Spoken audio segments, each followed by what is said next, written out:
മുഹമ്മദ് ഇബ്നു മസ്ലമ റളിയല്ലാഹു അൻഹു നബിതങ്ങളുടെ കാവൽക്കാരൻ. പ്രിയപ്പെട്ടവരെ, മദീനയുടെ മണ്ണിൽ നബിതങ്ങൾക്കായി തന്റെ ജീവിതം ഒഴിഞ്ഞുവെച്ച മറ്റൊരു മഹാനായ മനുഷ്യനെക്കുറിച്ച് നമുക്ക് സംസാരിക്കാം. അതാണ് മുഹമ്മദ് ഇബ്നു മസ്ലമ റളിയല്ലാഹു അൻഹു. അദ്ദേഹം വെറുമൊരു അനുയായി ആയിരുന്നില്ല. നബിതങ്ങൾക്ക് എന്തെങ്കിലും ഒരു അപകടം സംഭവിക്കുമോ എന്ന് ഭയന്ന് എപ്പോഴും കാവൽ നിന്ന ധീരനായിരുന്നു. നബിതങ്ങൾ മദീനയിലേക്ക് വന്ന കാലം, ശത്രുക്കളുടെ ഭീഷണി നിലനിൽക്കുന്ന ആ രാത്രികളിൽ നബിതങ്ങളുടെ വീടിന് ചുറ്റും വാളുമായി കാവൽ നിന്ന ആ മനുഷ്യന്റെ പേരാണ് മുഹമ്മദ് ഇബ്നു മസ്ലമ റളിയല്ലാഹു അൻഹു. നബിതങ്ങൾ ഉറങ്ങുമ്പോൾ ആ കണ്ണുകൾ ചിമ്മിപ്പോകില്ലായിരുന്നു. അത്രമാത്രം ജാഗ്രതയിലായിരുന്നു അദ്ദേഹം. ബദറിലും ഉഹുദിലും ഖന്തക്കിലും നബിതങ്ങളുടെ കൂടെ അദ്ദേഹം ഉണ്ടായിരുന്നു. ഉഹുദ് യുദ്ധത്തിന്റെ ആ കഠിനമായ നിമിഷത്തിൽ പലരും പതറിപ്പോയപ്പോൾ നബിതങ്ങളെ സംരക്ഷിക്കാൻ മുൻപന്തിയിൽ നിന്നവരിൽ ഒരാളായിരുന്നു അദ്ദേഹം. നബിതങ്ങൾ ഏൽപ്പിക്കുന്ന ഏത് കഠിനമായ ദൗത്യവും വിജയിപ്പിക്കാൻ അദ്ദേഹത്തിന് ഒരു പ്രത്യേക കഴിവുണ്ടായിരുന്നു.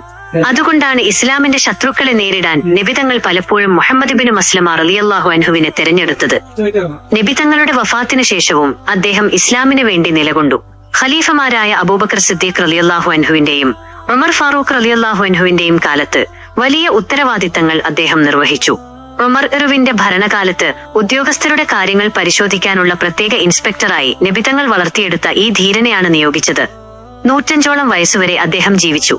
തന്റെ അവസാന കാലത്ത് മുസ്ലിങ്ങൾക്കിടയിൽ ആഭ്യന്തര പ്രശ്നങ്ങൾ ഉണ്ടായപ്പോൾ സത്യവിശ്വാസികൾ തമ്മിൽ പോരടിക്കരുത് എന്ന നബിതങ്ങളുടെ ഉപദേശം ശിരസാവഹിച്ചുകൊണ്ട് അദ്ദേഹം മാറിനിന്നു. തന്റെ വാൾ തകർത്തു കളഞ്ഞുകൊണ്ട് അദ്ദേഹം കാണിച്ചു തന്ന ആ നിലപാട് വലിയൊരു മാതൃകയായിരുന്നു. നബിതങ്ങളുടെ കൂടെ നിഴൽ പോലെ നടന്ന, ആ വാക്കിനു വേണ്ടി എന്തിനും തയ്യാറായ മുഹമ്മദ് ഇബ്നു മസ്ലമ റളിയല്ലാഹു അൻഹുവിന്റെ ചരിത്രം സ്നേഹത്തിന്റെ മറ്റൊരു പാഠമാണ്.